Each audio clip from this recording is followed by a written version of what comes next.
একদম নরম তুলতুলে রসালো দুধ পুলি পিঠা, যেটা মুখে দিতেই মিশে যাবে। জি ভিউয়ার্স, আজকে আমি বাসায় খুব সহজে এবং কম কষ্টে যেভাবে দুধ পুলি পিঠাটা তৈরি করি, সেই সহজ রেসিপিটাই আপনাদের সঙ্গে শেয়ার করব। এই পিঠাটা তৈরি করতে গিয়ে আপনারা বেশ কিছু সমস্যায় পড়ে যান। সেটা হচ্ছে প্রথমত দুধের মধ্যে ছানা কেটে যাওয়া, আর দ্বিতীয়ত রান্না করার পর পিঠাটা শক্ত হয়ে যাওয়া। তাই আমি আজকের এই রেসিপিটাতে শুরু থেকে শেষ পর্যন্ত বেশ কিছু গুরুত্বপূর্ণ টিপস শেয়ার করব। টিপসগুলো ফলো করে যদি আপনিও পিঠা তৈরি করে নিতে পারেন, তাহলে আপনার পিঠাও আমার তৈরি পিঠার মতো একদমই পারফেক্ট এবং সুস্বাদু হবে। তো চলেন আর দেরি না করে রেসিপিটা শুরু করা যাক। শুরুতেই আমি পিঠার ভেতরের পুরটা তৈরি করে নেব। সেজন্য আমাকে নারকেলটা একটু রান্না করে নিতে হবে, তাই আমি প্যানের মধ্যে 1 টেবিল চামচ পরিমাণ ঘি দিয়ে নিয়েছি এবং ঘিটা সামান্য একটু গরম হয়ে এলে আমি সেখানে দিয়ে নিচ্ছি 2 কাপ পরিমাণ ফ্রেশ কোরানো নারকেল। ঘিয়ের মধ্যে নারকেলটা সামান্য একটু ভেজে নিলে নারকেলের সঙ্গে ঘিয়ের খুব সুন্দর একটা ফ্লেভার অ্যাড হয়, যার কারণে পিঠাটা খেতেও অনেক বেশি ভালো লাগে। আপনি চাইলে ঘিয়ে না ভেজেও শুধুমাত্র নারকেল আর গুড় একসঙ্গে রান্না করেও পিঠার পুর তৈরি করে নিতে পারেন। অনেকে আবার চুলায় রান্না না করে শুধুমাত্র নারকেল গুড় এবং কিছু গরম মশলা হাতে মেখে নিয়েও ভেতরের পুরটা তৈরি করে নেন।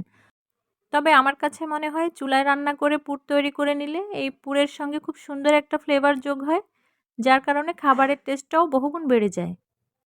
তো ঘিয়ের সঙ্গে নারকেলগুলোকে মিনিট খানেক ভেজে নেওয়ার পর এবার আমি এখানে দিয়ে নিচ্ছি গুড়। এখানে আমি 1 কাপ পরিমাণ গুড় ব্যবহার করেছি, আর এই গুড়টা আমি খেজুর গুড় ব্যবহার করেছি এবং গুড়টাকে আমি আগেই একটি গ্রেটারের সাহায্যে একটু গ্রেট করে নিয়েছিলাম, যাতে করে এটা খুব সহজে গলে যেতে পারে। তো দেখুন, এবার আমি নারকেলের সঙ্গে এই গুড়টাকে ভালো করে মিশিয়ে নিচ্ছি। এখানে গুড়ের পরিমাণটা আপনি আপনার স্বাদ বুঝে, আপনি কি পরিমাণ মিষ্টি খেতে চান সেটা বুঝেই গুড়ের পরিমাণটা ব্যবহার করবেন। অনেকেই চাইলে এখানে নারকেলের সঙ্গে চিনি দিয়েও এই পুরটা তৈরি করে নিতে পারেন। তবে আমি আজকে খেজুর গুড় দিয়ে পিঠাটা তৈরি করব, তাই আমি এখানে খেজুর গুড়টাই ব্যবহার করেছি। এ পর্যায়ে দেখুন, আমি এখানে কিছুটা তরল দুধ দিয়ে নিয়েছি। এটা রান্না করা দুধ, আমি আগে থেকেই রান্না করে রেখেছিলাম। সেখান থেকে 1 কাপ পরিমাণ দুধ আমি এখানে যোগ করে দিয়েছি।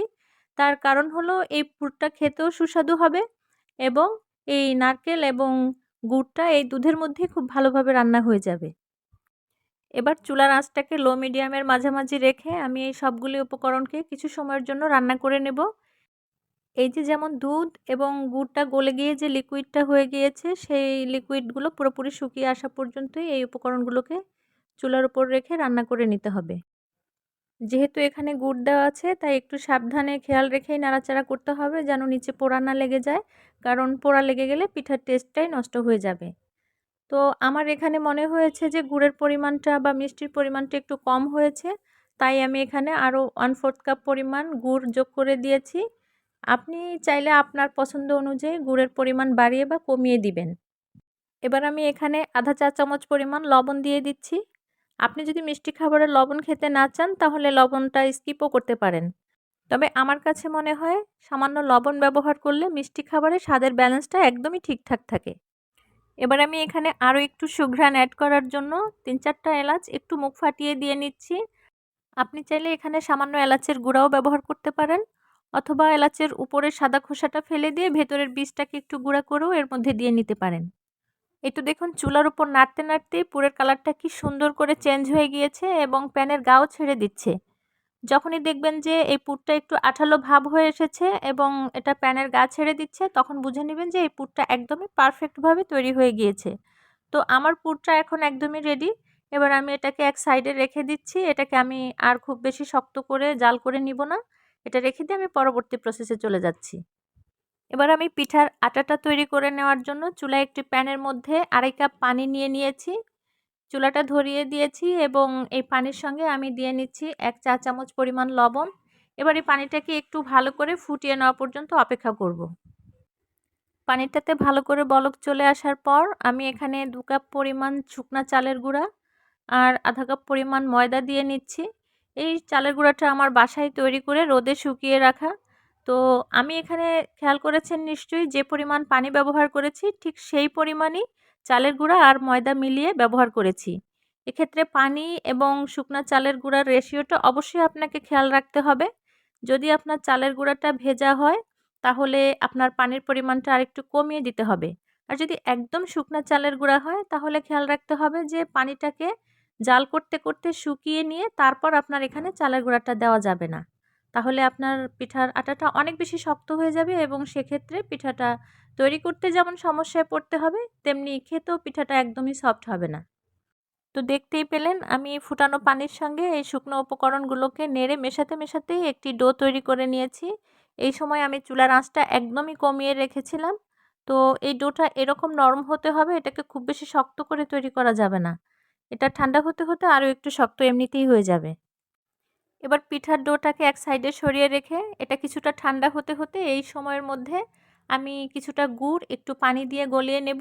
তো সেজন্য আমি চুলার মধ্যে এখানে হাফ কাপ পরিমাণ এখানেও খেজুর গুড় নিয়ে নিয়েছি এবং সামান্য একটু পানি দিয়ে এই গুড়টাকে আমি চুলার মধ্যে একটু সময় ধরে নেড়ে এটাকে আমি একটু লিকুইড করে নিব। কারণ আমি যখন দুধের শিরাটা তৈরি করব সেখানে সরাসরি এই গুড়টা দিয়েই জাল করে নিব না।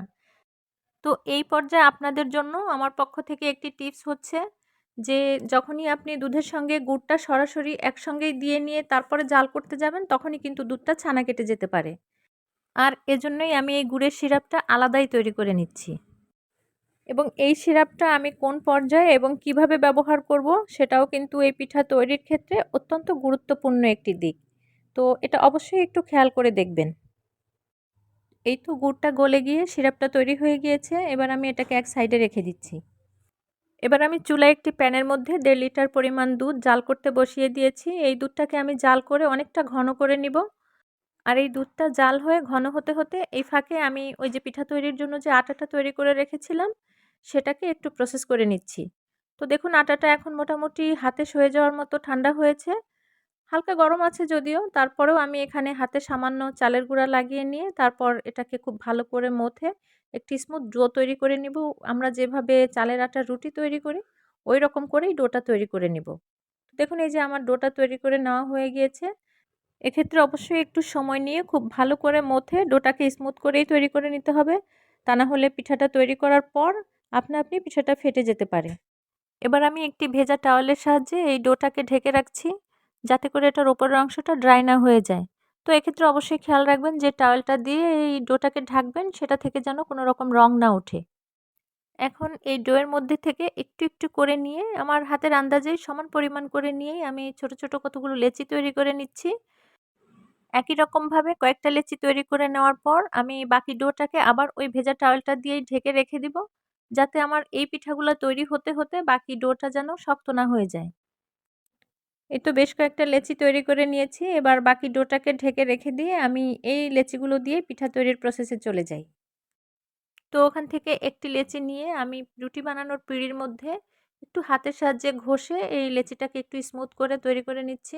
এবার আমার 2 হাতের সাহায্যে দেখুন আমি একটি বাটির মতো করে তৈরি করে নিচ্ছি।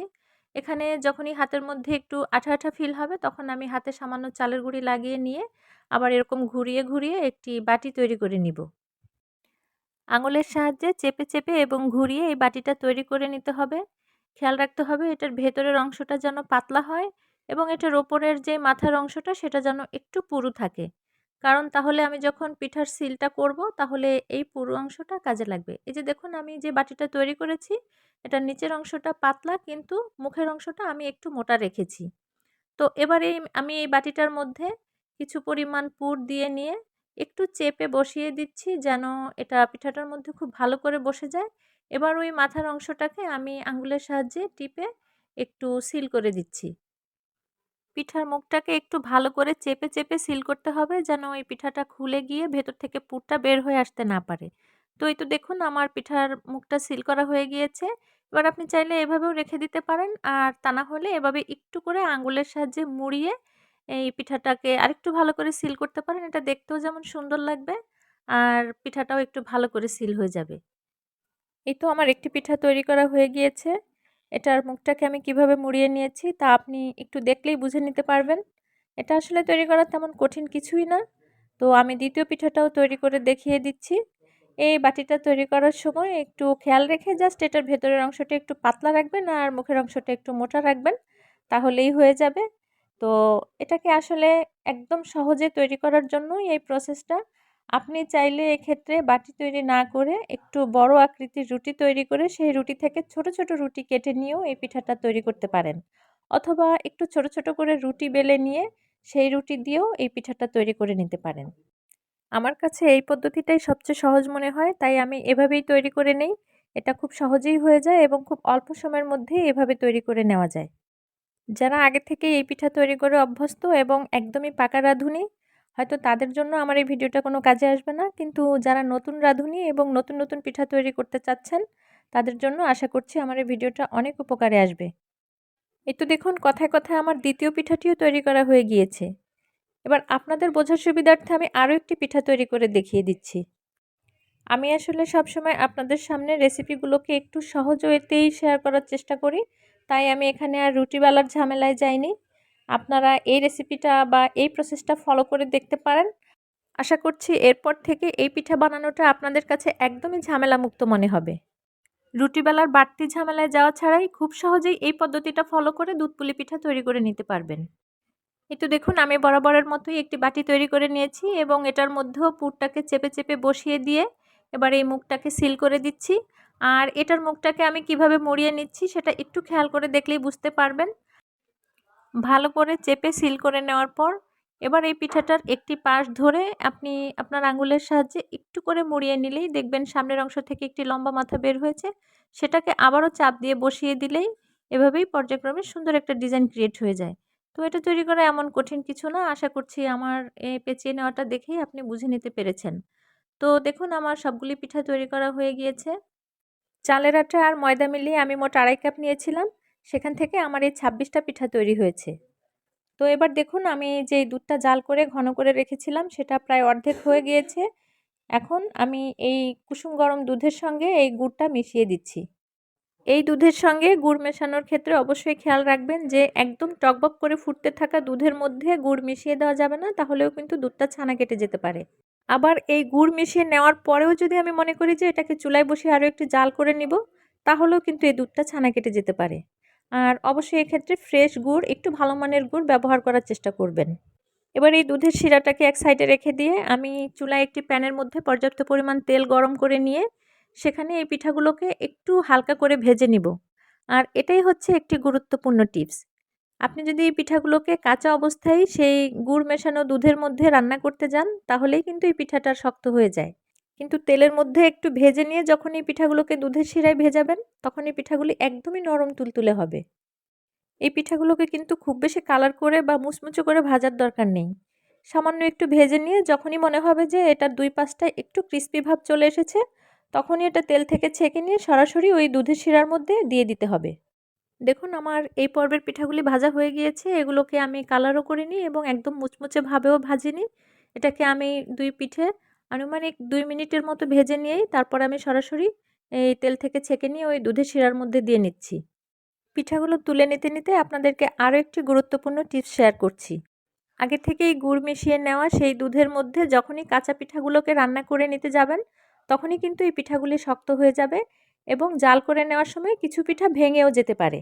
আর এভাবে তেলের মধ্যে সামান্য ভেজে নিয়ে পিঠাগুলির উপরের অংশ যখন একটু ক্রিস্পি ভাব তৈরি হবে, তখন যখন সরাসরি তেল থেকে তুলে এই পিঠাগুলোকে দুধের শিরায় ভেজাবেন, সাথে সাথেই পিঠাগুলো দুধের শিরা টেনে নিয়ে একদমই নরম তুলতুলে হয়ে যাবে।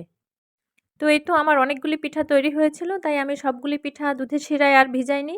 কিছু পিঠা আমি এভাবে একটি এয়ারটাইট বক্সের মধ্যে করে ফ্রোজেন করে রেখে দিচ্ছি। আপনি চাইলে একসঙ্গে অনেকগুলি পিঠা তৈরি করে এটাকে কয়েক মাসের জন্য এয়ারটাইট বক্সে করে ফ্রোজেন করে রাখতে পারেন। এই তো দেখুন আমি একটি একটি করে পিঠা এই বক্সের মধ্যে একটু ফাঁকা করে রেখে তারপরে ঢাকনাটা লাগিয়ে এটাকে আমি ফ্রিজের মধ্যে ফ্রোজেন করে রেখে দিচ্ছি। চাইলে যখন ইচ্ছা ওটা বের করে হয় ভেজে না হয় দুধের শিরায় ভিজিয়ে তারপর এটাকে আপনি পরিবেশন করতে পারবেন।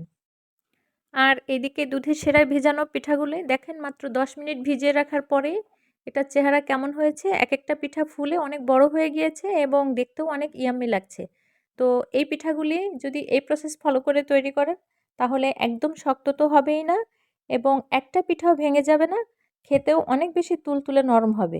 আমি একটি পিঠা কেটে আপনাদেরকে দেখিয়ে দিচ্ছি। দেখেই বুঝতে পারবেন যে এটা কতটা নরম তুলতুলে হয়েছে। আর আমার এই টিপসগুলি প্রথম থেকে শেষ পর্যন্ত ফলো করে যদি এই পিঠাটা বানিয়ে নেন, তাহলে আশা করছি আপনার পিঠাটাও আমার তৈরি করা এই পিঠার মতোই একদম পারফেক্ট এবং নরম তুলতুলে হবে। খেতেও অনেক বেশি সুস্বাদু হবে। আশা করছি যারা একদমই নতুন রাঁধুনি আমার আজকের এই রেসিপিটা তাদের অনেক বেশি কাজে লাগবে। তো আমার আজকের এই ভিডিওটা যদি ভালো লেগে থাকে তাহলে লাইক, কমেন্ট এবং শেয়ার করবেন। এবং যারা এখন পর্যন্ত আমার ইউটিউব চ্যানেলটি সাবস্ক্রাইব করেননি তাদের কাছে আমার অনুরোধ থাকছে অবশ্যই আমার ইউটিউব চ্যানেলটি সাবস্ক্রাইব করবেন এবং পাশে থাকা বেল বাটনটি অন করে রাখবেন। পরবর্তীতে আবারও নতুন কোনো রেসিপি নিয়ে হাজির হয়ে যাব। ততক্ষণ পর্যন্ত সবাই অনেক অনেক ভালো থাকবেন, সুস্থ থাকবেন। আল্লাহ হাফেজ।